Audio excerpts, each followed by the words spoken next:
Hey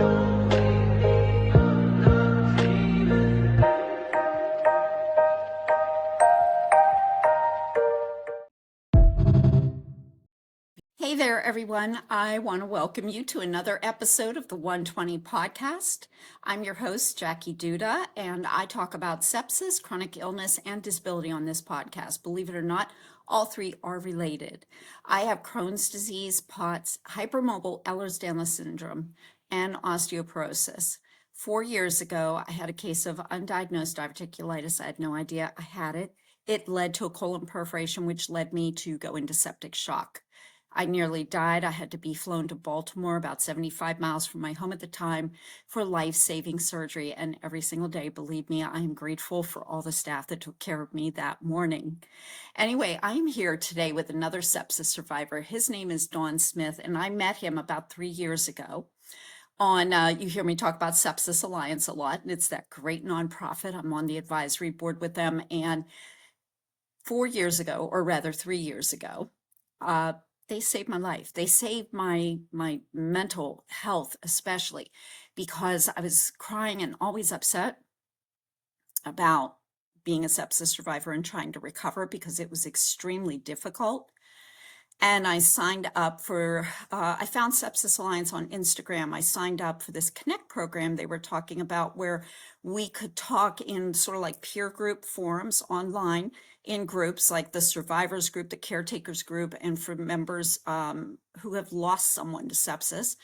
I signed on with the survivors group, and the first meeting that I attended online saved my mind. It really, it was a game changer. It brought me back from the brink. And that's where I met Don Smith, my wonderful guest today. He is a septic shock survivor as well.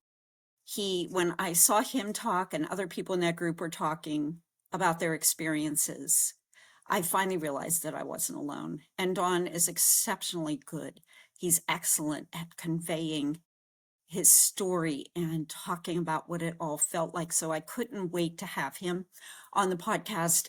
He has discovered a rather innovative way that he dealt with his PTSD that he was suffering as a result of post-sepsis syndrome. So we're going to discuss that as well today, as well as his experience 9 years ago when he had a foot infection that quickly evolved into a case of septic shock. Now, Don was in a medically induced coma for 13 days. He lost 7 toes. He endured a very lengthy and a painful recovery. It was eventually discovered that Don's foot infection was the result of strep A virus, and that's what put him precariously on the brink of death and into septic shock. Don, I'm so glad to have you here today. I'm so glad to have you on the podcast. I will always remember and look back to that very first Sepsis Alliance Connect online support group where I first heard this story and how it pulled my mind out of its funk. So we're going to get right to it. We're going to tell the audience how this all started. Today, you were one of the first real survivors I met 4 years ago on Sepsis Alliance's Connect program on the survivor support group. So I'm really, this is kind of bringing it full circle with when I first This is met great. you It's to now. Yep, always good to talk to you, Jackie, and very thankful to Sepsis Alliance and Sepsis Alliance Connect for giving us the chance to get survivors together and hear each other's stories and opportunities to do things like this podcast. I know, absolutely. And, I want our audience to know if you're a sepsis survivor, if you've lost someone to sepsis, or if you're taking care of somebody who survived sepsis, check out www.sepsis.org and go to their Sepsis Alliance Connect program. You can register there to join these peer support groups. They're all online. They're fantastic. And, Don here, he helped save my mind from all the mess that I was going through post-sepsis. But anyway, Dawn's got a really tremendously, wow, kind of hold your breath story here. And it was amazing, what happened to him, and also, how he chose to deal with, as I said in my intro, the post-sepsis syndrome that he was suffering from. So that's what we're here to talk about today. And Dawn, I'm going to let you have the floor and tell us how it all happened. Like, when did you first notice that something was wrong? And you're in, just to clarify, you're in Colorado, right? Right. I'm in Colorado Springs. Yes. Colorado And Springs. And this was in 9 years ago? yep, this 9. was December of 2017. Got it. So Okay. almost 8 years ago where we're recording this. Yeah. My wife had gotten sick. Was the week before Christmas, and she had just started her winter break, so it's the worst time to get sick. And she had a stomach problem that turned out to be appendicitis. Took her to the hospital. And while she's in the waiting room, I ran out to the car to get something for her, and I noticed that my that my foot hurt, and I didn't know what that was. At this point, I was a serious runner. I had run a half marathon the month before, and I'd still running 15 or 20 miles a week, and my foot hurt, and I thought, maybe I hurt it running, but I was more worried about her because she was sick. So we get her taken care of. Turns out it was appendicitis. She had an emergency appendectomy that night and was able to come home the next day. But that next day, my foot hurt a lot, and I didn't want to walk on it. So I grabbed a pair of crutches that we had, and I couldn't use crutches very well. I've been on crutches multiple times in my life. I had ACL surgery, ankle sprains and all, playing sports, and I've been on crutches. But this day, I couldn't. I was struggling to use crutches. I didn't know what was going on. And then the next day, my foot hurt even worse. So I decided to go to a foot doctor because my foot hurt. Well, he didn't know what it was. He's looking at his foot. He didn't at my foot. He took X-rays. Didn't show any breaks or anything. He's like, maybe it's gout. It's like, it's not gout. It's not. Still didn't know what it was. He gave me some painkillers. I felt a little better. Then the next day, that Thursday, I could not get out of bed. I was the weakest I've ever been in my life. If I had tried to get out of bed, I would have just wound up on the floor. And we've certainly heard from other sepsis survivors who had family members find them on the floor where they couldn't move. So as that day went on and I was continued to get weaker and weaker, my wife and daughter finally decided to take me to the hospital and got me there, and they started doing their work. So it all started with this pain in my foot that, when we went to the hospital, we still didn't know what it was. Did you have a cut or anything? No mark or anything. The Wow. doctors, they figured out that the next morning, Friday morning, after they checked me in the hospital and they ran a million tests, and they identified that it was sepsis. I had a sepsis diagnosis in less than 2 hours, which is not the case for That's it. everybody. We've certainly heard from multiple survivors who were sent home from the hospital more than once. Right. Well, fortunately, my hospital was in tune with sepsis. They were thinking about that, and they had a diagnosis on me quickly because I had an infection in my foot. That's why my foot hurt so bad. They didn't know what kind of infection it was yet. And then the next morning, they called the chief trauma surgeon for the hospital out of a surgery he was in to come look at me.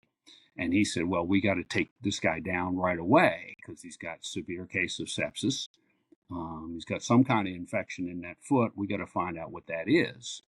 And if we don't take him down to surgery in a half hour, he's going to die, and he might not survive this operation. And if he does survive, he may lose that leg.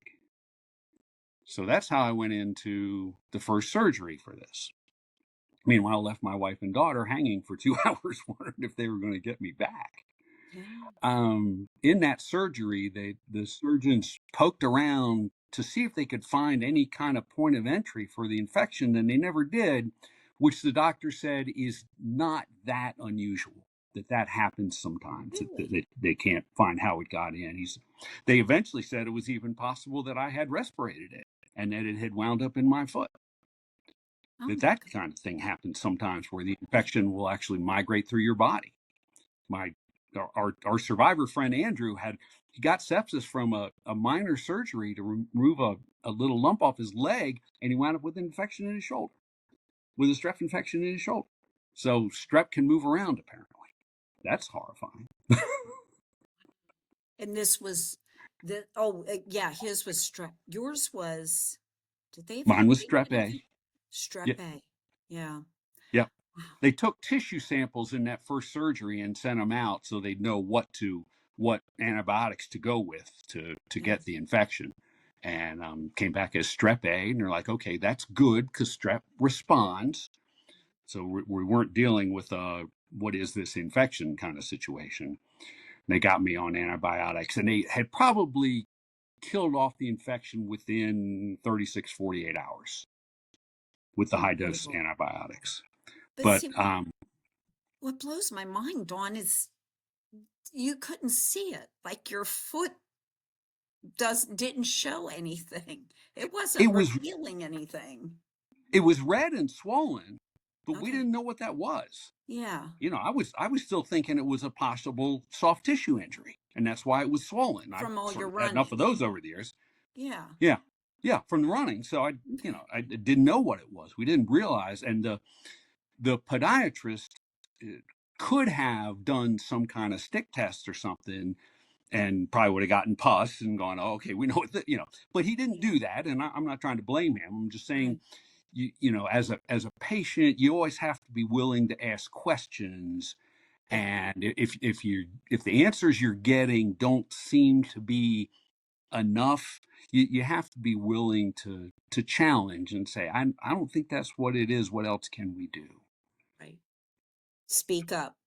Right, right. Yeah. So I Wow. survived that surgery, obviously, and they decided I was too weak, so they kept me in a medically induced coma So you because were intubated. I was into yep, and then And not I think it was not long after they put me in the coma that they realized they were going to have to intubate me as well. yeah. At some point, I had coded at least once, and they had to send all the respiratory people in to get me breathing again. So it was very, very fragile. Yeah. Nothing was working very well. It's incredible because to look at you now, and especially because you were a runner and an athlete and all of these things. I mean, you dispel the notion that sepsis only affects frail people and Right. older people. And I don't even like to say it that way, that it only affects, because it implies that, well, we don't care too much about it if it only affects the Whatever. elderly. But it's like, Well, no.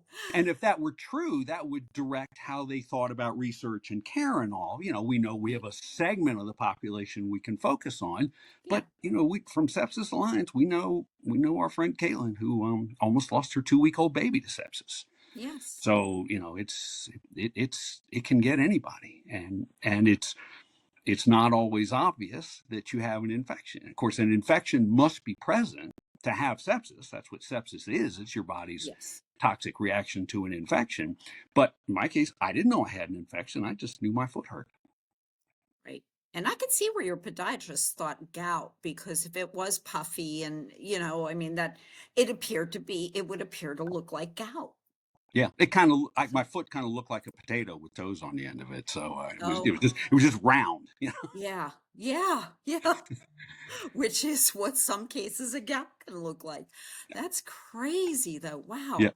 So you went into the hospital. You're in this very fragile state. Your wife had just come out of her appendectomy. I'm sure right. she was feeling really good. Oh my Uh-uh. gosh, that poor woman. Yeah, And then you're clinging to life, yeah. barely. To have a significant abdominal surgery and then almost lose your partner in 4 days, that's a lot. That's a That's lot. She's way amazing. out there. Yeah. Yeah, she's Um, amazing. So ooh. And then you had not, so they kept you in the medically induced coma because you were so weak. I was so weak. I had And nothing. yeah, I mean, I think that just shows too how nasty strep infections can be. Right, right. We think of strep and you get a strep throat and it's pretty miserable for a couple of days and it goes away and that's fine. Yeah. But there are I've come to learn that there are multiple forms of strep, and I had strep A, and there are even multiple forms of strep A, some more aggressive than others. And apparently the one I had was quite aggressive because the infection started in my foot and it was coming up my leg. Yep. In that first surgery, they cut dead and infected tissue off my foot and my leg, and those eventually needed skin grafts to repair. So I lost a lot of skin and some fascia and some muscle to those It's a wonder you surgeries. didn't lose that leg. It's, it was it It's, was close, I think, and even after I woke from the coma, which we will talk more about that, I'm sure. yeah. The doctor was still saying, you know, you still might lose that leg, because right now at that point, I was healing, things were going along pretty well. Says, but something could go wrong, and we could have to take that leg. It's still very fragile. Right. Right. Wow. And so as you're still in the medically induced coma, at what point, like, did they decide that they were going to have to amputate some of those toes, or like, how did that occur? How did that evolve? Amputation was always on the table. Yeah, At with your first, leg, at first, at totally. first they were thinking. At one point, they were thinking both legs above the knee, Oh my which God. which which did not happen because I had, um, related to the sepsis, I had a circulatory problem. Um, I'm not going to remember the name of it because that's what happens sometimes when you have sepsis. Is this But something like vasculitis or something? yeah, vascular coagulate. The problem I had was that my blood was not coagulating properly. It was pooling at the ends of little blood vessels and all. So I had these little red spots on my feet and my legs, and coming and well, when the doctor came to see me that Friday morning in the hospital to see what I needed, he saw the red spots on my feet. DIC, that's what it is, disseminated intravascular coagulation. So your blood's not coagulating properly. Boy, you're good. Yeah, I, and yeah, that means your blood's unable to clot, right. right? So it doesn't, it just kind of goes. And it's just, yeah, you can Yeah. bleed to death. Yeah. So I have these little red dots on Yeah. my feet, and he sees those, he sees how swollen my foot is, and he grabs my gown and picks it up, and I have those little red spots all the way up to the middle of my chest. Oh my God. And that's when he said, we have to take this man for surgery as soon as we can get an OR ready, and he might not survive the surgery because at that point, like you said, the blood was going where it was not supposed to go, and that could have been it. How So long after the day you were admitted? How long had you been in the like hospital at this point? they got me to the hospital just before 4 o'clock on Thursday afternoon, Hmm. and then this surgery started about 9 o'clock on Friday morning. Okay. So it So was the next about, morning. yeah, the next day. Okay. Yeah. Yeah. Overnight, they moved me. At first, they put me in a regular room, Oh, that and wasn't gonna then, do. then the hospitalist said, and they moved No. me. They moved me to ICU, Yeah. and that's when they called Karen Good and said that move. I was in ICU and that she ought to come down. Yeah. And then by 7:30, 8 o'clock that morning was when the trauma surgeon came to see me, and that's when he said, "Yep, you're going, and you're going now." And so they got a crew together and got an OR ready. And in a half hour, I was in the OR. And they worked on me for about 2 hours. Got their tissue samples, got the dead and infected tissue off my leg and foot. Um, Put me under and back up to the room. Back So up to ICU, back right? up, yeah, back up to ICU, and everybody is focused at this point. Oh yeah. Very. Were you on ECMO too? I'm sorry, I don't know what that is. Oh, it's the machine that, like, if you're in heart failure and it pumps your blood for your I heart don't for I you. don't believe so. I was on a respirator, but I don't Yeah. remember anything about cardiac. Okay. Yeah, my blood pressure got low, not as low as some people's. Yeah. At one point overnight that Thursday night, they could not get a pulse out of my feet. Oh no, my They God. they couldn't get one. So something seriously wrong there. Yeah. Wow. Yeah. Your legs were, yeah, done deal. But Yeah. you didn't lose the toes at that point the No, next no. day. I was still an intact human being at Yeah. that point. But like I said, they were saying that amputation seemed likely. It seemed like that was in my future. They were telling Karen and Maria that they didn't know how much. And Karen said, well, please hold off. Please don't do it while he's in the coma if you can avoid it, because I want him to be part of the decision making. Yeah. And the doctor said, okay, we will try to do that. If it reaches the point where something has to happen, and Karen said, if it really has to happen, then do it. Yeah. You know, but we will try to include to wait until he is out of the coma. Wow. So you're barely in the hospital, like 48 hours here at this point. Yeah, You've been through, 24 hours in, and I am yeah, out. yeah, yeah, and, you're a done and deal.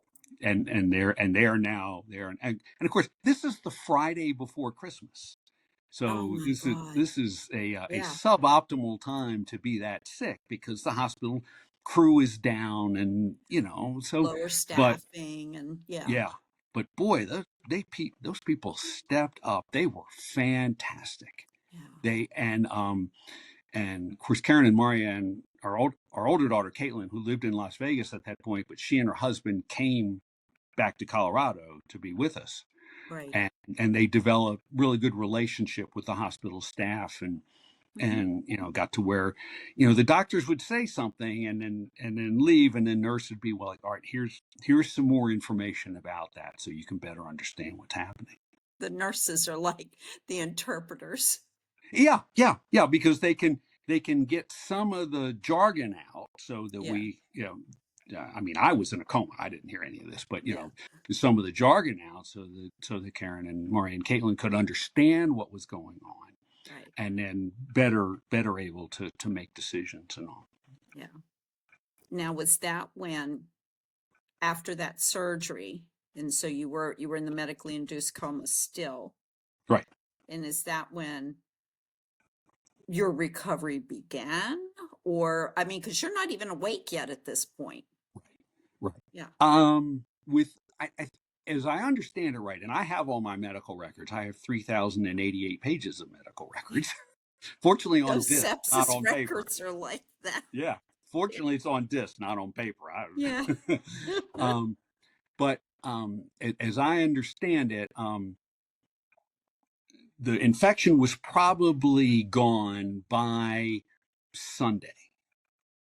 Because they put me on. Well, they put me on one cocktail of antibiotics, and I was allergic to one of them. So they had to go back to the pharmacist and come up with another set of antibiotics, and that one I did that one the took care of the strep pretty quickly, and then the septic reaction slows once the infection is gone. But at this point, my liver has shut down and my kidneys have shut down, and they have me on ventilator because I am not breathing well enough. At one point, my blood ox on my right hand was 55, which is not good. No, no way. Yeah, Oh, and for a couple of days, it was let's keep him alive if we can, and do what we need to for that. And then after Christmas, Karen said it was like 5 or 6 days after that first surgery when the conversation changed a little bit and started to have a little more forward looking to it, and not just here's what we need to do in the next hour and in the next 6 hours. So you she turned could. corner. Yeah, I was leaning into some kind of corner at this point and gradually starting to get better. But I stayed in the coma for 13 days. That's brutal. Wow. Because you're not moving, nothing is happening. And well, and thank goodness they cleared up the thing too with your being allergic to the antibiotic, Right. because, as I remind the audience too, it's really important for them to know what kind of infection you have, because Yeah, there's certain antibiotics can treat certain infections really well. absolutely. I've learned that there are broad spectrum antibiotics that, and Right. that's what they had me on. As soon as they got me in the hospital and diagnosed sepsis, they put me on a broad spectrum antibiotic, and That that just may kind of have saved hits everything, or just can just hit. to yeah just to try to do something, and that Yeah, may have been what kept me alive that first night. I'm I, sure. I'm I Yeah. might not have made it without that. So, and then once they knew it was strep A, then they could target it. And when they needed to refine the antibiotics because I was allergic to one of them, they knew which things they could work with. Yeah. So, that worked, and then the infection was gone, and then I stopped making myself sicker with the septic reaction, and then my body could slowly start to turn around. The day after Christmas, they started me on dialysis because my kidneys had completely failed. And when when I checked in the hospital, I weighed 167 pounds. And one of the things they do with people that have severe sepsis is they pump fluids into you to keep your blood pressure up, because otherwise Lots of yeah, fluid. lots of fluids. Yeah. I weighed 206 pounds. I put No. on I put on almost 40 pounds of fluid in just a few days Oh my God. That was to me keep. too. Like I was like the Yeah, blueberry girl. exactly. That's My hands were like this. They were just they yeah, like like a puffy. quarter of an inch bigger on each side. I Yeah. what I call Mickey Mouse hands. Where your hands are Yeah. huge and white. And I had 206 pounds. And then they put me on dialysis starting the day after Christmas. Oh my And in 4 days, they took 3 gallons of fluid out of my system. God. Oh, there went those 40 that pounds. that that that was a big part of it. I mean, a gallon of water weighs about 7 pounds, so Yeah. you Oh can my do the math. gosh. So yeah, so they got me on dialysis, and I had no problems with dialysis, and it was every day for a few days, and then it was 3 times a week after that. And I was on dialysis for about a month before my kidney numbers got back to where they should be, and my I mean, liver this is what, fully recovered as well. So thank goodness. I mean, this is what sepsis does to you. It affects your vasculature, your blood vessels. It affects your kidneys. respiratory, It's really hard on the kidneys. yeah, yeah, and it's bad. My analogy for having a severe case of sepsis is that it's like getting hit by a truck. You don't know all the damage it does up front because you're focused on certain big things that are obviously wrong, but you might find damage, months, even years later. Yeah. It's brutal. Yeah, I was just diagnosed with insulin resistance because when, and I Because was that's like, what you need, right? Insulin resistance. yeah, yeah. And well, after when I was in ICU, I had to get insulin. I've never been a diabetic, but Yeah, my blood sugars were in the 5 to 600s. It was crazy. If I yeah. had a little bit of pudding or a little bit of broth once I could finally eat, yeah, they just skyrocketed. So, oh my God, I was getting poked by so many needles and it was crazy. But yeah, It I is had, so so interesting. All the places sepsis can do damage. yeah, I mean, I hadn't heard of that one before, but yep. just add to the list, right? Yes. Oh, yes. Yeah. So insulin resistance. I'm on metformin now. So it's crazy. It's crazy. Wonderful. Sepsis leaves you these little gifts. They're unwanted That's right. gifts, but That's yeah. right. No, you don't get to choose nothing. No. There's a No. list, and you're just going to get some of them. So, Yeah. So it went after your kidneys. You were on yep, dialysis. They pulled yep. 30 or what was it, 30 They gallons? they pulled they pulled 3 gallons of Three. fluid out of me That's right. in Three in 4 days gallons. of dialysis. 4 days of dialysis session is 3.5 hours, and Yeah. in 4 of those sessions they pulled 3 gallons of fluid out of me. Gosh. Gosh. And were you still on a ventilator while you were Yeah. getting dialysis? Oh yeah. Oh, all the things. Oh, the things. All the things I Yeah. was plugged into. Yeah, I show people pictures of me in the hospital room with just all the things plugged Yeah. into me. It was crazy. And I mean, the only way that, just looking at me, the only way you knew I was alive was by looking at the machines and see that everything still has numbers on it. Yeah. I still have blood pressure. I still have a pulse. I still have I'm still breathing. Yep. So, because Yeah. otherwise so there I was. So 13 days in a coma. I missed Christmas and New Year's. Yeah. You said your Happy New Year. What was that? 2018 rolled in or Yeah. Yep. something? Oh, you were in there. It came in Happy without New me. Year. Thank God I'm still alive. Yeah. Right. Right. Except other people had to say it for me because I wasn't there at the time. Yeah. Did they And have to oh, I'm sorry. Go ahead. it's so strange to wake up from a coma, especially an extended one, because at one point, a few days after I woke up, it hit me that 2 weeks of my life had gone by, and everybody else lived those 2 weeks. Everybody else, they celebrated the holidays and they traveled, or they had family come in and they went to parties and they went to work and they did things. And those 2 weeks for me were just gone, just a blank space. You That's lost it. yeah, Lost that time. Big it chunk. never to be recovered.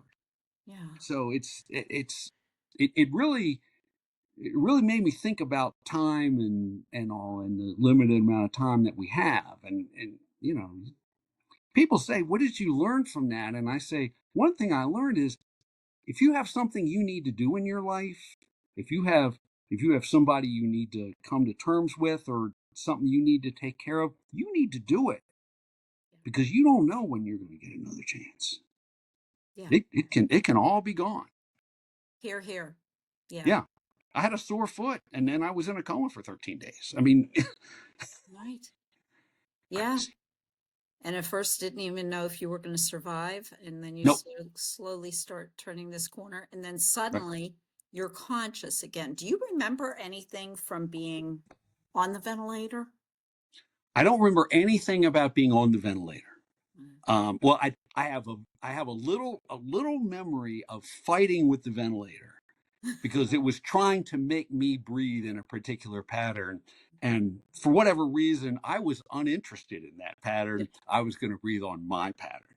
And the ventilators adapt, they're Yeah. pretty smart machines. And so we eventually came to an agreement. And my daughter told me she was witnessing it. She was standing in the room. And she said, I was determined and I got it the way I wanted. And there's a reason, people, why they strap our arms down in the bed. As if we could, you would yank that thing right out. This thing Yep. out of my mouth. And Yeah. I have met a couple of survivors who were awake when they were put on a ventilator. And, oh yeah, you're one of them. Yeah, it's horrible. That's not great. With, oh my God. And I do remember that. I remember I that. And remember. I remember like hearing people talk. I could hear, not the whole time, but kind of like they were there, but they were in a tin can far away or Right. something. Didn't Like sound right, but you could echoes. hear them. Yeah. Yeah. Yeah. Heard I, echoes. I don't remember hearing anything in particular while I was in a coma, Mhm. but apparently I did. Karen brought in my iPod and my speaker and was playing music in the room, and I had dreams where I could see the names of songs and the names of musicians just kind of floating by in the air. Oh So my God, apparently that's I was amazing. hearing that. Yeah. And then my sisters came out to see me. My sisters still live in Maryland, where I grew up, and they don't travel. They're But here. yeah, oh yeah. Okay. My one sister lives in Forest Hill, which I don't think is too far from where you are, near Bel Air. South of me. Yeah. Yeah, yeah. We'll be over there next or later this month. Wow.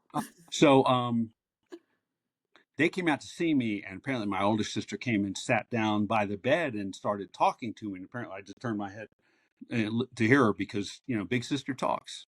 Yeah. You Yeah, better listen. you better listen. Yeah.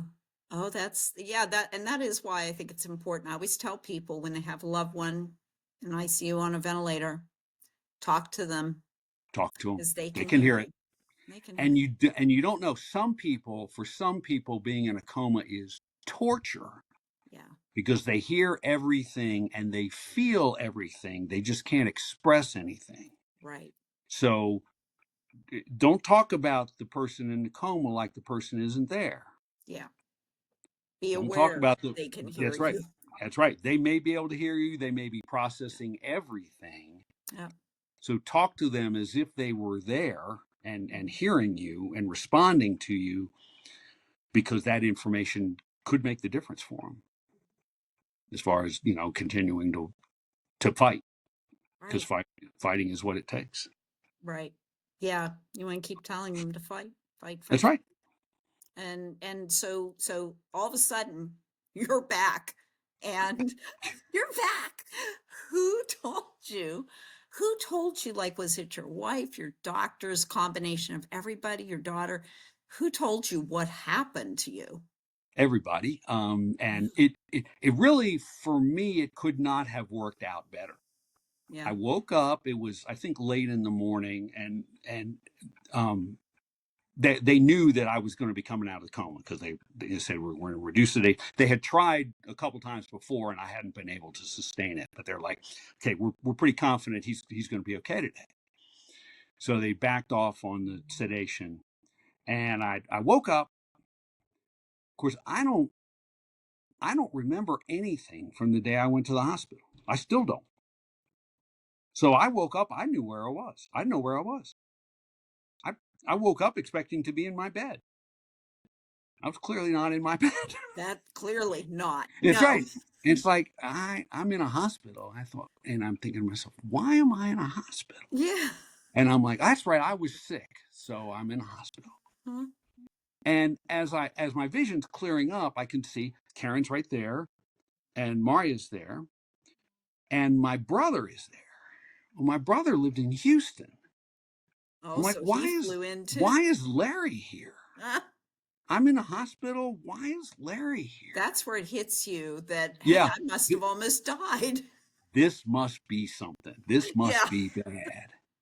And they weren't looking at me, while I'm seeing this and starting to figure it out. A nurse comes in, and they talk just briefly for 30 seconds or a minute, and nurse by saying, doctor, this doctor will be by later today to check, whatever it was.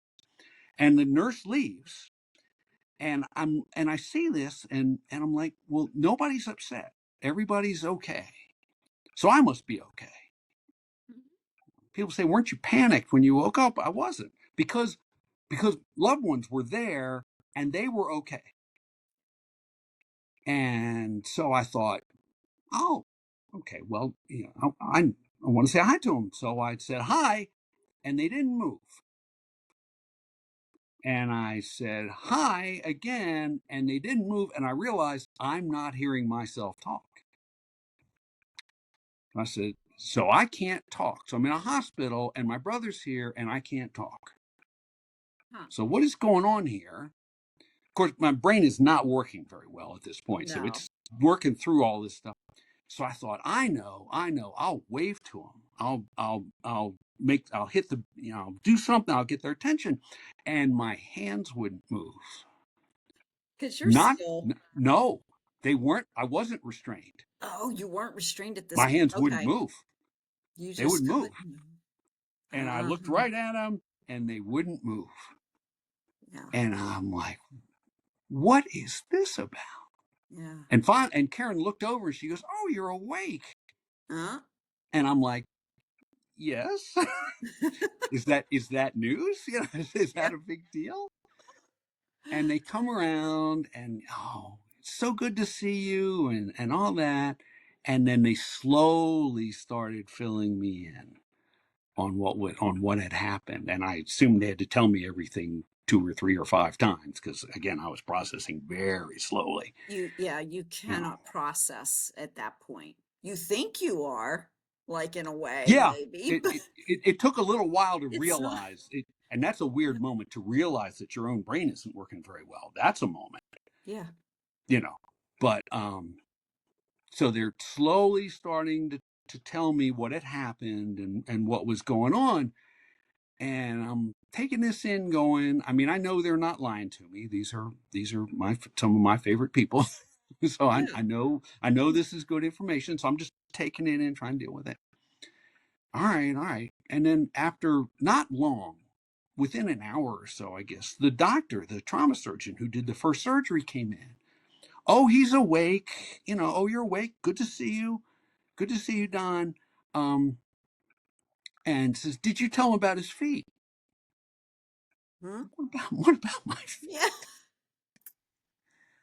Oh, And so this is news to me. he lifts the sheet. I'm sitting up a little bit so I can see my feet down there. And he pulls the sheet off and I can see my feet look terrible. You know, they're still my leg and foot are still open from where they cut them open. I mean, they're wrapped in plastic so they don't get infected again. Right. That'd be awesome. You Yeah. know, Yeah. but it's clear plastic. I can see my muscles and all. It's like this is not great. And Oh. some of my toes are black. I'm like, oh. Hmm. Yeah. Karen had said she was getting to that, and then Dr. Riley came in the room, and Dr. Riley is a, retired Air Force doctor and a surgeon. It's like, get it done, Yeah. So not the greatest bedside, great guy, not the greatest bedside manner. But so I see my feet, and I'm like, oh my gosh, what is that? Yeah. So that was that first day, and It's it like, turns out they hello, had. welcome back. Yeah, I was off the ventilator down my throat. They had given me a trach tube and then connected the ventilator to that because I still needed assistance breathing, Yeah. especially when I was asleep. So they cut a little hole here. Yep, got a little hole right there, a little scar, probably doesn't show, Yeah. at the base of my neck.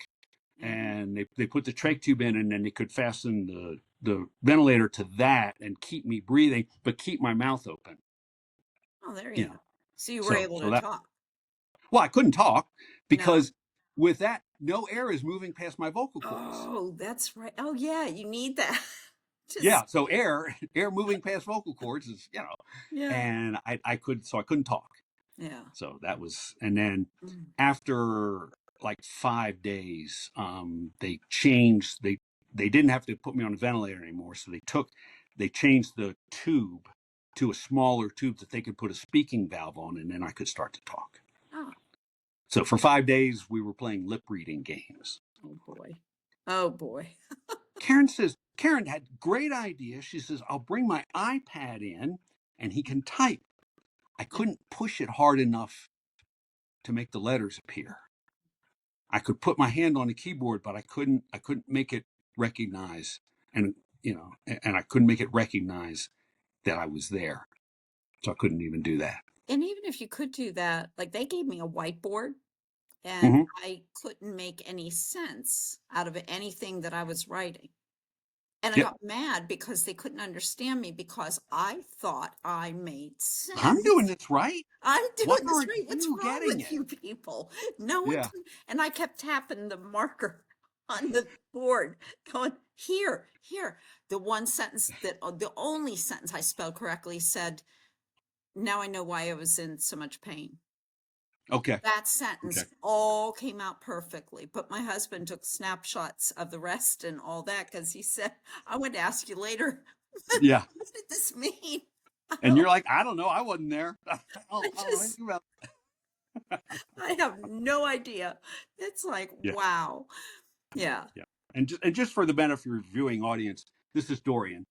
Hi. Yeah. Oh, Dorian Dorian. just decided that he needed to be in my lap, so here he is. So He's welcome. It's a Dorian, he. He as is. in Dorian Gray. It's a Oh, picture of great. Dorian Gray. Okay. Yeah, So yeah, yeah. he is a four-legged He's literary reference. Oh, there we go. He is welcome, totally welcome to sit in with us, have a conversation. That's right. Oh my God. So you're finally coming out. You're finally coming Yeah. out and things are looking better, but your toes were black and that wasn't good. No, the toes were really bad, and Karen and the doctors and my daughters and everybody is telling me about, okay, here's what's happening with your feet. You don't have enough blood circulation. Um, some of the toes are, well, the toes are all dying to some extent. Some of them are are pretty badly gone, and we're going to have to make some decisions here pretty quickly.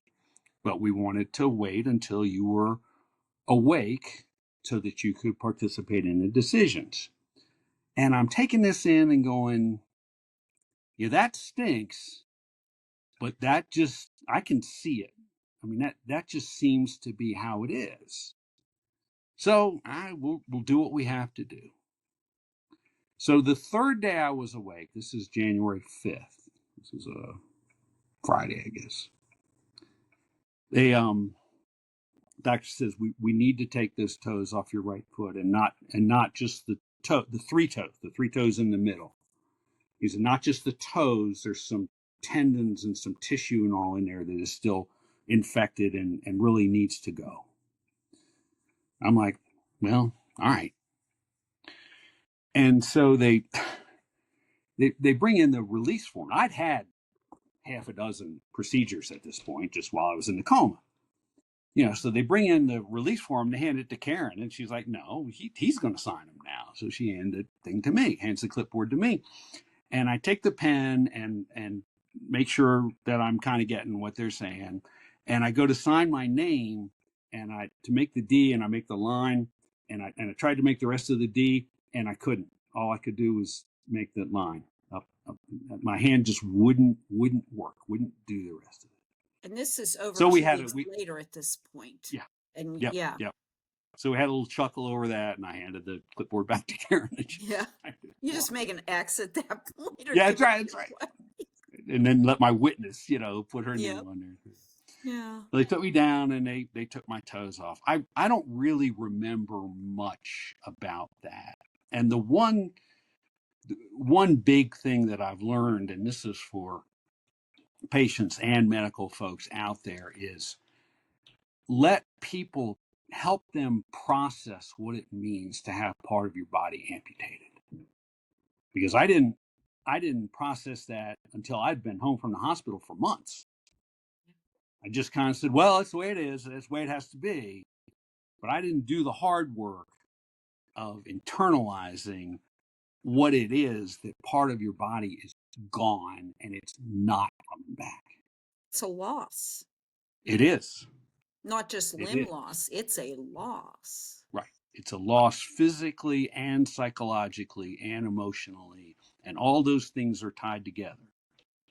And so for the medical practitioners out there, try to give your patients some space and some help, and if there are resources they can access while they're in the hospital to just help process what happened.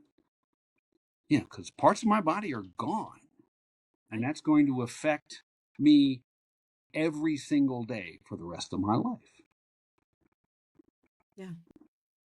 It's not terrible. You can overcome, it's not, it's not life-ending. I have some suicide or not suicide. I have some depression and anxiety. I've never been suicidal, and that didn't put me over the edge. It was just something that, well, okay, that has to happen. But it would have been good to have some time and space to process what that was and what that meant to me. Right, because you have to process that. I mean, it's Yeah. not like taking out your tonsils or your, another organ, something you can't see, or maybe that we're Right. not aware we have our tonsils. And so Right. when they're gone, it's not a big deal, but you can see the parts of your body that you lose. Right. And you lose your tonsils. How many of your friends lost their tonsils? Yeah. You tell stories about your tonsils Lots like of me, and yeah. how many people have lost 7 of their toes? Mm-mm. That would be me. Yeah. And how many people have bilateral or quadrilateral amputations from sepsis? Right. More than you think. I've had Kimberly on here. I hope to have Katie Granger on here, and Yeah. they're quad amputees, and it's See like, if you can get Lynn Hart on too. She and her husband are great. So yeah, it's a difficult thing. It takes some work, and I'm still working on it. So I had that amputation surgery, and then starting to get a little better. Got to work, got cleared to eat, got the different trach tube on so I could talk and start to express myself a little bit. My hands are starting to work a bit. Fortunately, I still have all my fingers and all. And things are slowly getting better. So that's making progress. And then they move me out of ICU. Hooray! Which they present that to you as a win. You're so much better. We're going to move you to a regular floor, but there's no. You lose things when you leave ICU. You lose a level of care, and the practitioners need to make sure that the receiving department is ready to receive this lump of carbon that they're getting. Because I was far sicker than anybody else on the regular floor when they transferred me over, and it took a little while for me to get some of the extra care that I needed. You know, Me too. I'm glad you mentioned that yeah, because I felt that too. It's like you go from ICU to the step down unit, and suddenly that 15-minute check by those nurses every 15 minutes, that goes away. yeah, yeah, And I and remember laying there, they transferred me at night, and I remember laying there all night practically before I saw a nurse. I was terrified. yeah, and you lose that. At any point, Karen or Mario or Caitlin could stick their head out in the hall and go, "Can we get somebody?" And somebody's there. Yeah. And now and then it went to, I spent all that time in the coma, and I wasn't moving except that they were moving me because they knew to do that in ICU, and moving to the regular floor, and they didn't do that. Karen Yeah. said, "You haven't moved him all day," and they're like, "Oh, that's right, he can't move, can he?" You had your toes amputated. I mean, And I was too weak yeah. when I first started therapy, physical therapy. Physical therapy was sitting up Yes. without the bed right Me behind too. me, Yeah.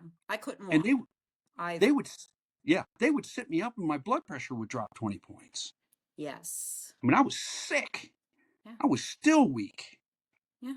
and I had a long ways to go. Yeah. Yes. And that is the thing too, that I'm always reminding people that surviving sepsis is the first part. Right.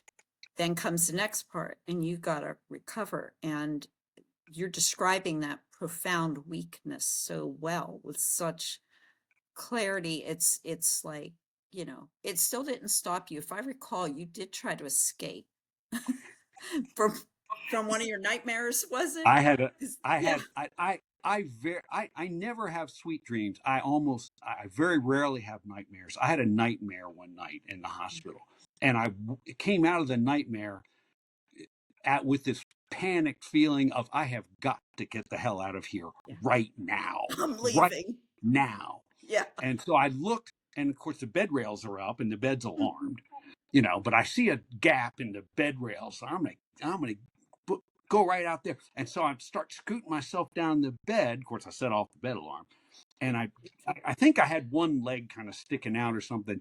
And my favorite night nurse was on that night. I'm still in the ICU at this point. My favorite night nurse, and Dee comes in and goes, "Where do you think you're going?" And I'm coming out. I'm still coming out of the nightmare. I'm still kind of in it, but kind of. And I said, "I have to get out of here." And she goes, "Where do you think you are?" And I told her about the setting of the nightmare. But the more I'm talking, the more I realize how foolish it is that I am not, that I'm actually in my ICU room. And she just kind of lets it sit there for a minute. And she goes, "Why don't you lay down and go back to sleep?" And I thought, that's yeah. Why don't I do? This is Dee. This is my beloved ICU nurse. She's telling me that I should lay down and go back to sleep. Maybe I'll just lay down and go back to sleep. Yes. I think it fully reinforces that idea that we aren't of our right minds when we're in there at all. And then you go home and Yeah. you're really not your right mind. I mean, And the mind body connection, I used to try to make them separate, and sepsis taught me that they are deeply interconnected, and all the things that we mean when we say mind. Yeah. intellectually, emotionally, spiritually, all those things. They're all connected to our physical bodies. Yeah. And when your body's not working, your brain tries to make up for it, and in ways that sometimes are not helpful. And it makes no sense. Right. Right. So yeah. So I Yeah. got through all that, got through the first amputation surgery, and then the second amputation surgery that took 4 toes off my left foot. And that was, since I don't remember going to the hospital, that day of that second amputation, that was the worst day of my life. That was terrible. The surgery was scheduled for 3 in the afternoon, which means no food for 8 hours. So Karen, who is not a morning person, got up and early and brought me breakfast to eat before 7, because the hospital kitchen doesn't open before 7. And she brought me something to eat, so I was done eating by 7. I got 8 hours in, and then they said, "Well, you have surgery today, so we're not going to do your therapy today." So I just lay there in the bed, nothing to do, and the surgery gets delayed, and then it gets delayed, and then it gets delayed. So I'm hungry. My anxiety is through the roof, Oh, yeah. because they still don't know how much surgery they're going to have to do. At this point, it was still possible I would lose my foot. Yeah. And they were saying they were pretty sure they were going to have to take all 5 toes off my left foot, and maybe the forefoot, and possibly the entire foot. So I got all that running around in my brain. How many parts am I going to be down when I come out of this? They finally took me down for surgery at 7:15 that night. Wow. So that's 12 hours without eating, which wasn't that terrible. I didn't have that much appetite, but I like to eat. Right. Right. And 12 hours of doing nothing except driving myself crazy with anxiety about what was going to happen.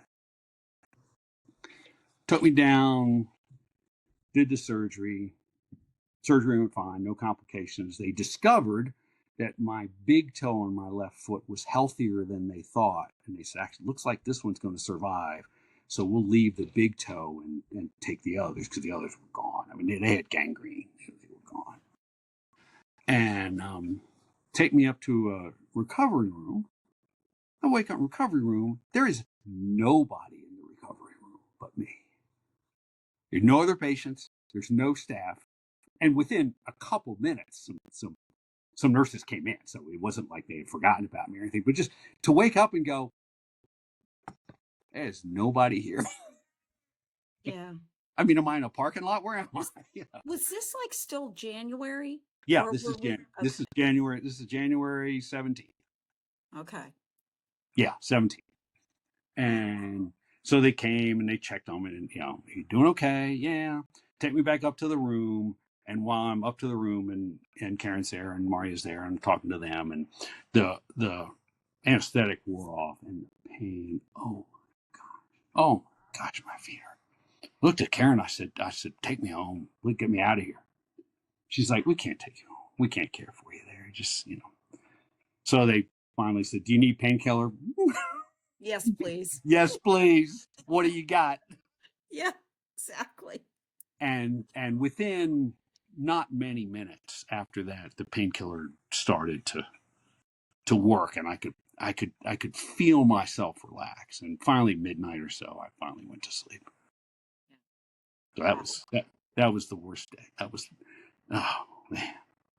But the whole time I'm waiting, and the surgery's delayed more than 4 hours, I'm reminding myself that first surgery that I had that saved my life, that was unscheduled. Other people's surgeries were delayed that day because of me, so they could save my life. Right. So I say, my surgery is delayed, but it's not because people don't want to do their jobs or anything like Yeah. that.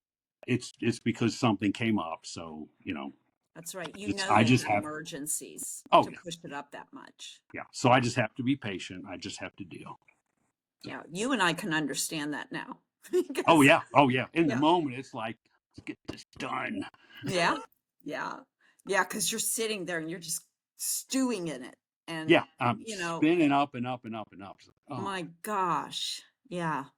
so got through that. then they moved me. Then on the 20th, on Saturday the 20th, they moved me to the rehab floor, which is in a different hospital, a different campus of the same hospital group. So I got to ride in an ambulance, but Yeah. they didn't turn the siren on or anything. So Oh, darn it it. wasn't any You know, fun. It wasn't any fun. I don't think they turned it on for me either, because that's how they got me to the inpatient rehab was by ambulance. Yeah, yeah. It was a And bumpy one too. We must have hit every every pothole. pothole in Baltimore. Yeah. There, and I'm laying there in a room, and I'm like, and I realized I haven't been outside in a month. Oh, I haven't been outside that's since I came to the mind blowing. hospital. It's like because I love to be outside. I walk almost every day, Naturally. and Yeah. I I was mean, a being a runner at that. runner. Yeah, I love to Yeah. be outside. It was January, so my wife had winter coat for me, coat on me, and they just rolled the bed out and put it in the ambulance, and I got outside. It was a cold, windy Colorado January day. So, I get outside and I'm like, I'm outside, fresh air. Like, damn, I'm cold. And you could see the sky. Yeah, I could see the sky. That's right. Oh, wow. Yeah. But I Yeah. was within a minute, I was like, damn, I'm cold. Yeah. Because Colorado, I mean, it could be iffy January, February, it could be 70, it could Right. be 7. 20. Could be 7. Yeah. Wow. So Sounds they like took you me. hit a real cold spell though. Yeah. Yeah. They took me down to the rehab hospital, and I had to break in a whole new set of staff, Oh because I my got God. down there, and after a couple hours, like, I need the bedpan, because I Yeah. still couldn't get myself from the bed to the wheelchair. I, So I, I wonder if our audience realizes. I mean, toes seem like tiny little things, and it yeah, doesn't seem like, oh, well, you lose some toes, but they keep your balance. they do. Toes are hugely important for balance. And I Yeah. was so weak. I mean, Yeah. physical therapy for me was still sitting up, and moving my legs on and off the bed, Yeah. and they were starting to teach me how to move my body to get from the bed into a wheelchair or into a stationary chair, be able to, but I could only put weight on one foot because I had just had toes taken off. So I could just, excuse me, I had to learn how to foot on my put my weight on my heel and swing my body, and I was learning how to do that. I couldn't do that every time I needed to go to the bathroom. So I buzzed the nurse, and yes, I said, "Can someone come bring me a bedpan because I need to go?" And she's like, "A bedpan?" It's a rehab floor. They didn't have anything like that. Yeah. So they had to run down to one of the other floors and get stuff. Oh my God, they weren't ready for Oh, you. no, no, and Somebody wasn't ready. yeah, and that's one thing I talk to the practitioners about, and I've had a Yeah. couple chances to say that. I said, know what you are getting, Right. and Right. you Oh my if God. you're Yeah. if you're handing me off, you're getting rid of a problem, and Yeah. and good for you, and you're going to be happy about that. But make sure the receiving department knows what they're getting. Right. Right. Yeah, like I had to go, I had to get assistance at first in rehab, and then I figured out how to wheel myself in the Yeah. wheelchair Hmm. and Yeah. transfer. But it was still, oh my God, it was a whole another learning experience when you Oh, can't yeah. walk, or you have the challenges like, yeah, you're trying to figure out how to walk without toes. I can't even imagine. I'd be trying to walk on my heels and And get your weight too far back, then of course you're way right. off balance. And It's then you fall. go, It's easy to fall. Yeah. yeah. So yeah. So Oh So my, they put me through my paces in rehab. It was 3 weeks in rehab. I had the skin graft surgery while I was in rehab. The skin graft surgery was a 100% success. You want to talk about a miracle, because I got to watch myself heal. It was the coolest thing, because they put the skin graft was, they take the skin and they cut it so they can stretch it so they don't have to take as much off of you. They don't have to take as much off my hip, and they stretch it out and staple it into place. So it looks like fishnet stockings. You have this diagonal pattern, like Argyle socks. This little tiny diagonal pattern, and then over time the skin grows together and fills in the holes, and then you've got full that's layer of cool. intact skin. It's a The miracle, body is and amazing. I mean, it's it's a it's stupid. tries to heal itself. So your Yeah. skin is trying to heal Yeah. that It fills area. in. It fills in the gaps. The skin just That's really grows good. together like it does when you have a cut, and the skin grows together to heal it. So, I come out of the surgery. And of course, my foot is packed, wrapped Mhm. up tight, and was for a couple days. And they unwrapped it, and I saw it, and it's like that's exactly like the doctor said it was going to be. And then every couple of days, when they refreshed the bandages, I could see it heal. Wow. Amazing, You were a good amazing. healer. Thank goodness you were in as good a shape as you were, Yeah, yeah.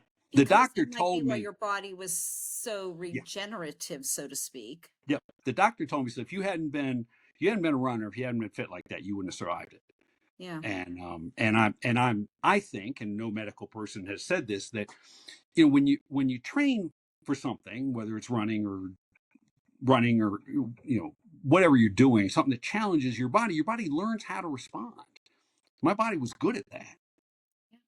so it got this big challenge and said, okay, here we go, Okay, come on. We got to round let's go. up the troops here. That- Got to keep this guy all alive. hands on deck, all Yeah. hands on deck, let's go. Yep. Wow. And so I kept getting better. When I left the hospital February 12th, remember I went in the hospital December 21st. I left the hospital February 12th. I still wasn't walking. I was because I couldn't put weight on my right foot because that's where the skin graft was, and it would have torn the graft open. And so I was hopping in a walker to get around and riding in a wheelchair if we were leaving the house. Yep. Wow. Now, when was it that you started to feel like you needed more help with the post-sepsis syndrome? And, for our audience, those are the physical and emotional problems that you suffer. About 50% of sepsis survivors experience it, Yeah, yeah. and I it's horrific, especially It mentally. is. It is. Post sepsis syndrome is tough on you in every way. Of course, you're physically very weak still. Hmm.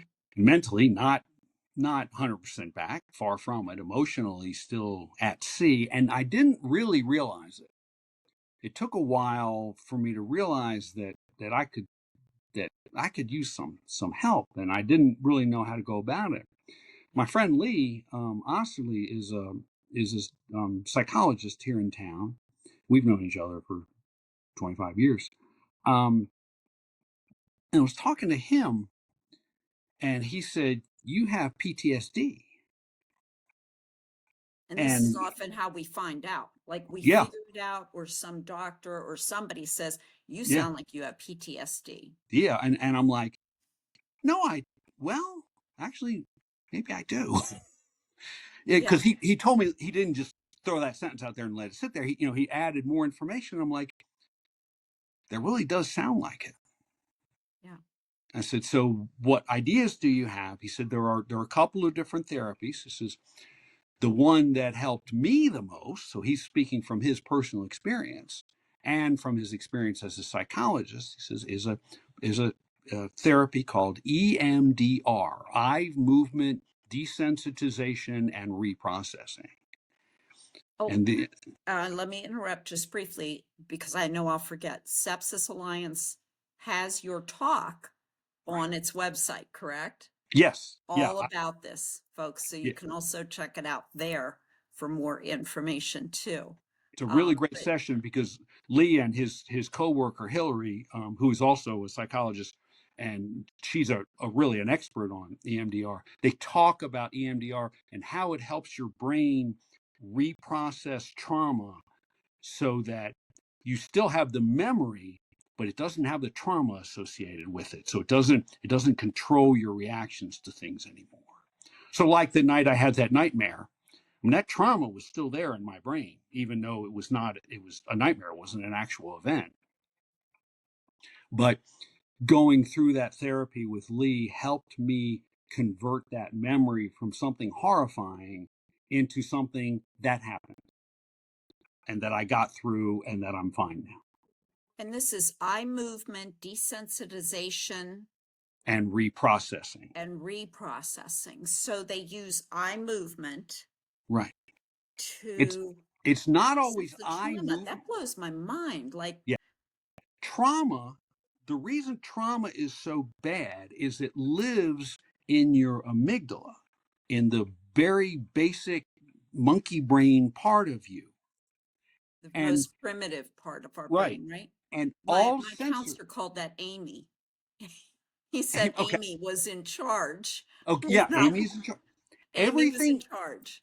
everything goes through Amy. Yeah. Amy may not affect everything, but everything has to go across Amy's desk before it goes on to other parts of your brain. Yeah. And if Amy's got something bad that new sensation triggers, suddenly you're in a traumatic response. And it may not make any sense to you at all. You may not see any connection to it, but Amy is still there processing everything. Yeah. And Amy does not have language. That part of your brain does not process language, which is why, for most people, not everybody, most people, talk therapy doesn't help with PTSD because Right. it is such a basic part of your brain. It's analogous to trying to talk to your dog or your cat out of doing a behavior without doing anything else. You talk to them and they look at you, but they don't, you They know, give you a little smile, yeah, they're like, wag yeah, your tail. you still love me, don't you? And Yes. that's it. I have no You idea know, what you're that's right. saying. So you can't, in most cases, you can't talk yourself out of PTSD, and talk therapy is not going to get you there. But the basis of EMDR, and it's not always eye movement, but that's when I use some kind of bilateral activity. For me, is eye movement. I'm following a light back and forth without moving my head, so my eyes are moving back and forth, and that kind of movement kind of accesses your amygdala, and then your therapist will give you a cue, something that you have said, this causes me trauma, and give you a different way to think about that while you're undergoing this therapy, and it actually changes how your brain processes that. It's miraculous.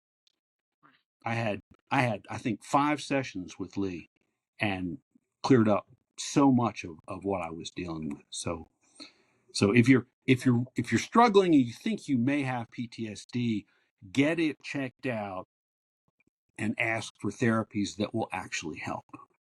And this is something I still have to get clarification to. Like, I'm covered by Medicare and I'm trying to Mm-hmm. figure out, does Medicare cover it? Some of these therapies they don't cover, but this is something they definitely, every insurance, everybody should cover this I because certainly I think so. It, yeah, it makes such a difference. I mean, because being freed from the worst of that, it just helps me in every part of my life. right. Now, when something new happens that could be traumatic, I can just deal with the new thing without having it dragging up all this old stuff. Yeah, right. So it's sort of like, yeah, it's training your eye, a bilateral thing, something you're doing at the same time as trying to deal with like the trigger. Right. Absolutely.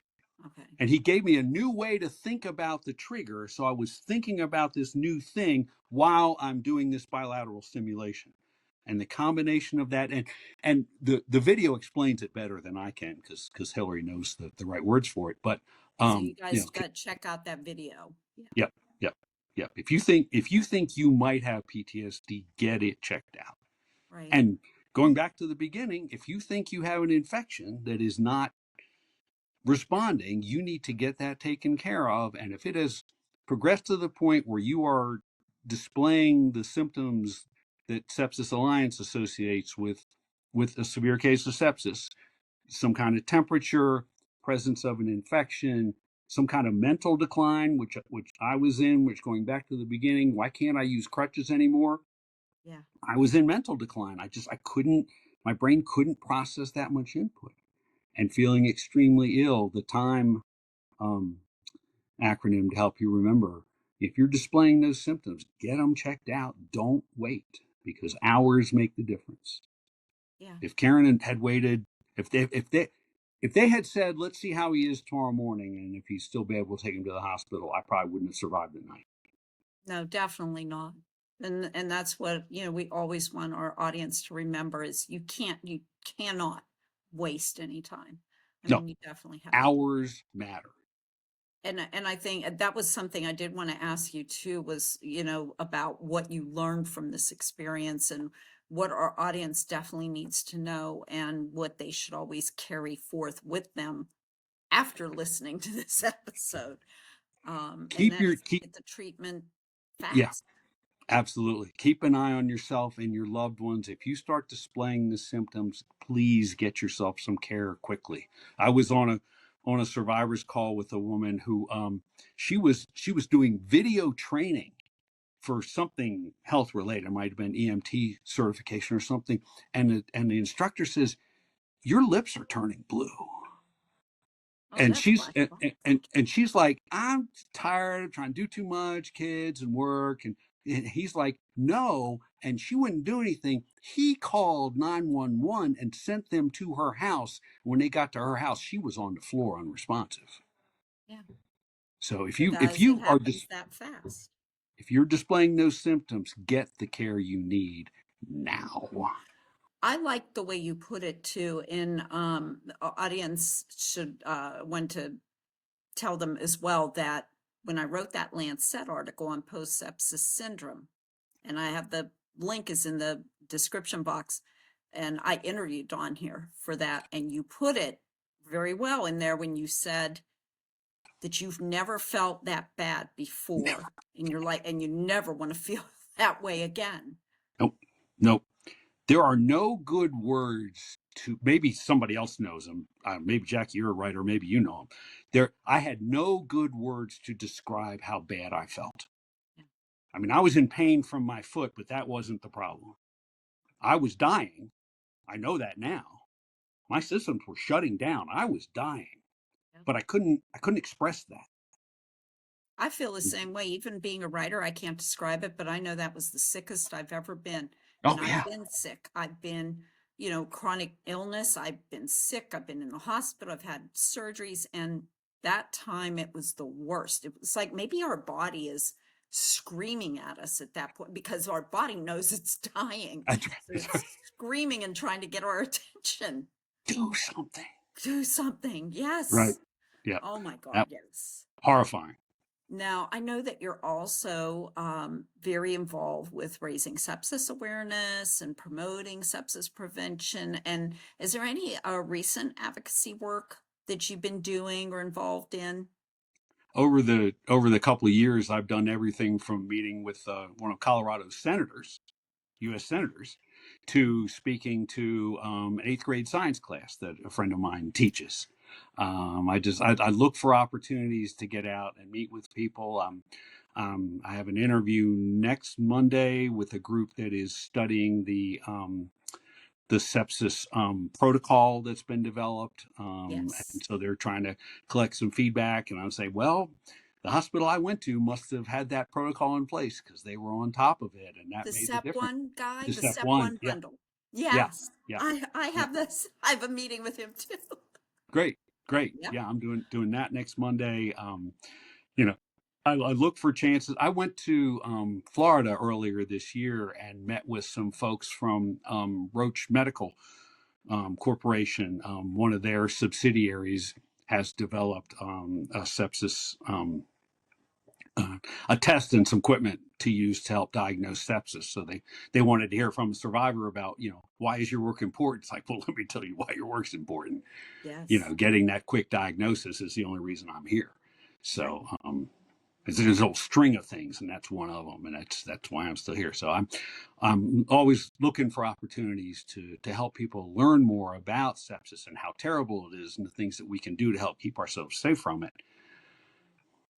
And anybody who's listening, whether you're in the Colorado area or anywhere and you're looking for, Don is a great speaker. He is a wonderful public speaker. So, not you'll know how to contact him, leave a comment below, so that we can reach him for you. And yeah, I mean, I know you've done a lot of things, a lot of amazing things. It's great. It's great, and you know this too, Jackie. But to take what we went through and to make it into something positive is the best kind of therapy. It's this thing that why am I still here? Well, this helps give my life meaning. I can take my experience and maybe I can save someone from having to go through the worst of it. Maybe I can help some loved one go, well, you're struggling. Let's get you to the hospital now. And then Even if they've advocate. just had a surgery Absolutely. themselves, like your poor wife. Absolutely. Yeah. Yeah. Yeah, no, it's right. That's right. And my friend Andrew, survivor, had this operation, minor operation, several days, even I think a week or two before, and then suddenly he has this pain in his shoulder, and turns out he's got sepsis. Yeah. So, don't don't don't run, don't walk. If you're feeling that bad and you're feeling at risk, get it taken care of. Don't put it off till next week. Yeah, and this is not a time like to call your doctor after hours and wait for somebody to call you back. If you're feeling that bad, you got to go straight to the ER. That's Get it. Go You someplace where won't they get go there. someplace where they can help you. Yep, yep. And also, I know, like, when we leave the hospital, I know they don't tell us often about post-sepsis syndrome or things we can expect. It's like, yeah, there's no book out there that says what to expect after you've had sepsis. Right. Like Maybe the you and what I to should write expect that. after you're when you're expecting books. Yeah, that's right. Um, Maybe you and but I what should write that, Jackie. yeah, I think I am. Actually, I am in the process of writing a memoir, and I think I'm gonna do a duet with with that type of a book as well.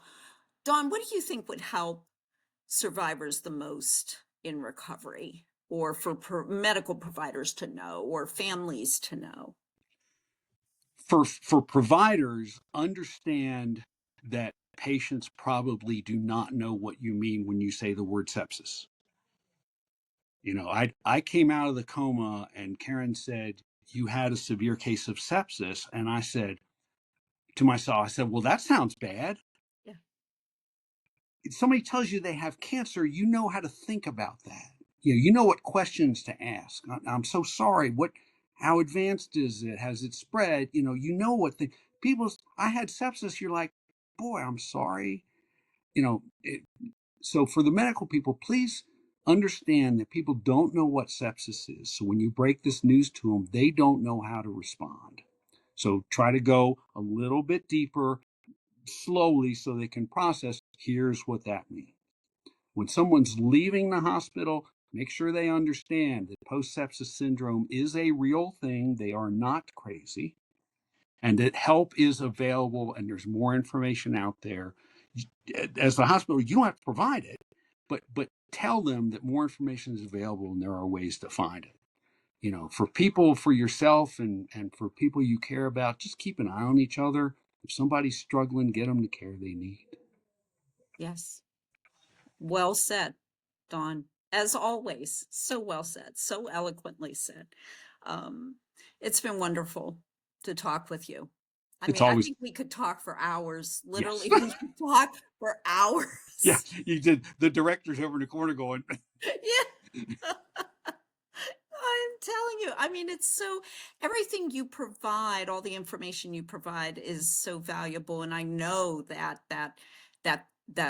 part about the EMDR therapy is going to help people. There's a lot of people, not just from sepsis, there's a lot of people out oh, here suffering from ICU PTSD. syndrome is a real thing. Yeah. Yeah. Anything that where you were in the ICU on a ventilator near death. So yeah, thank you so much, Dawn. Jackie, Your thank you for this insight is opportunity. amazing. Thank you. Thank you for this opportunity. This has been wonderful. Always good to talk to you. Same. Absolutely the same, Dawn. And I want to thank our Right. audience for being here today Yeah, too. Hope that we were able to help you. And if you have any comments, just drop them in the comments below. We will please see reach you out. again next time. All righty.